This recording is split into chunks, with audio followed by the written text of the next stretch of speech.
Hi, welcome back to the garden. Today is Wednesday, December 8th. Me and Riley are going to look at lesson number 4, the nutrient cycle. This is the part of the garden that nobody ever taught us. Now, we talked about dirt and soil, silt, sand, and clay. It's the little pieces, it's the different sizes. We also talked about the organisms in the garden, the bacteria, the fungus, the nematodes, the protozoa, the microarthropods. Now what we need to do is find out how all this works together. So the bacteria and fungus have more than one job. The first job is they build structure. Bacteria creates glue that binds together a little organic matter, sand, silt, and clay, and creates structure that the roots grow into. I always thought the roots held the soil together. It's the bacteria which holds the particles together, and then the fungus comes around and holds it all together. And that all happens right around that root system. Now, how do we attract bacteria and fungus? Well, it needs organic matter. And where does that organic matter come from? Well, let's take a look at how this actually all starts. You got the sun hitting the plant, we all know that. The carbon dioxide in the atmosphere, photosynthesis. You got the sun, you got carbon dioxide, and you got chlorophyll in the plant.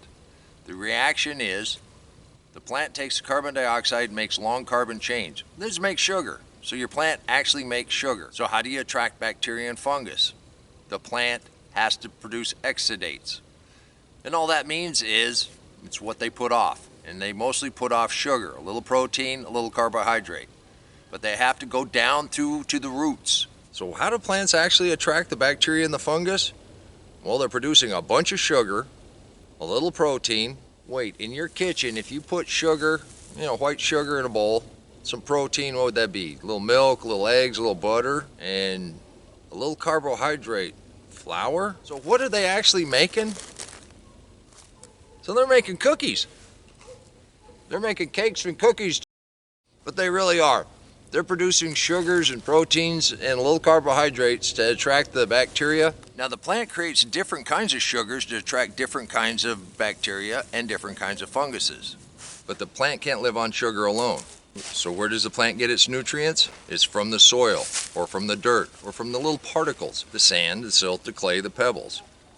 But those nutrients aren't soluble, and the plant can't take them up. Job 2 for the bacteria and the fungus. Now they have enzymes which allows them to get the minerals out of the soil particles. Now there's different kinds of bacteria and fungus for the different kinds of minerals. Each one produces its own enzymes. Okay, now you got the bacteria and the fungus, and they've absorbed all of that soluble nutrition. Now all that nutrition is bound up within the bacteria and the fungus. So what does the plant do? So you need predators. So you got your good nematodes, you got your protozoa, you got your microarthropods. They come along and they start eating the bacteria and the fungus, and that releases chelated nutrition. That just means a soluble form that the plants can take up. All happens right there at the roots. The bacteria and fungus create the structure. They also dissolve the minerals, and then your secondary critters come along and they eat the bacteria and the fungus, all right there within the root zone, making that plant available nutrition right there for the roots, and then the roots take that on up. And as they take it up, they make more sugars, which attracts more bacteria and fungus, which builds deeper and deeper structure, which attracts more predators. And then those predators attract more predators. It's just the food web. It's the web of life. And there's a lot of different kinds of bacteria and fungus, but there's documented 42 minerals that a plant needs to grow healthy. A plant will produce several different kinds of sugars, proteins, and carbohydrates to attract the different kinds of bacteria and fungus that it needs to break down the nutrition out of the soil, out of the silt, sand, and clay particles. And then they will hold it in reserve, and then the predators will eat them. They will digest and go about their business, which makes chelated nutrients, nutrients that are soluble that the plants can take up. Chelated means it's just got a protein on it or an enzyme on it. It's been digested.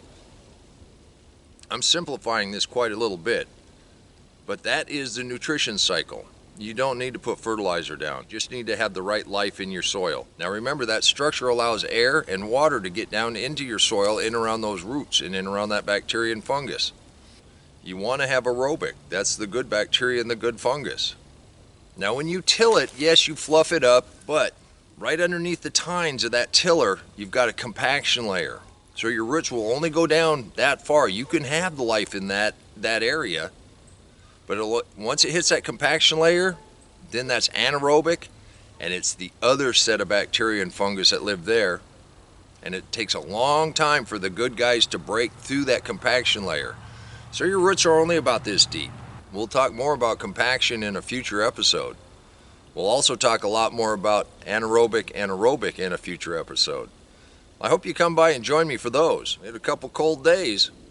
So since I don't have to pull plastic, I'm going to finish my cookie, and I'll see you at the next class. Riley and I hope you got something out of this video, and I'm sure glad you stopped by. We'll talk more about this in future episodes. But until then, take care of yourself, take care of your family, and God bless you. Come on, let's plant. Let's go plant garden.